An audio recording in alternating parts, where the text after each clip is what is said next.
Hello there. Are you ready to put into practice what you learnt yesterday and how those transitional words can be used in real conversation?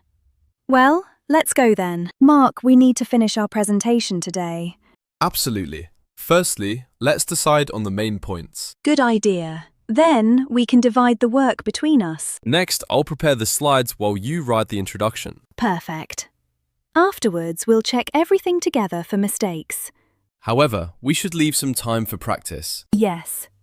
In addition, we need to prepare answers for possible questions. Moreover, we should add a few pictures to make the presentation more interesting. For example, we could include a graph showing last year's sales.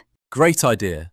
Therefore, our presentation will be much clearer. As a result, the audience will understand our message more easily. In conclusion, if we follow this plan, we'll be ready well before the meeting. I agree. Let's get started. How did that go? I hope you are able to get the gist of them now. By the way, do you know where I was yesterday? Have a look at the next image to find out. Thanks for watching and see you next time. Bye! Speak English with Susan.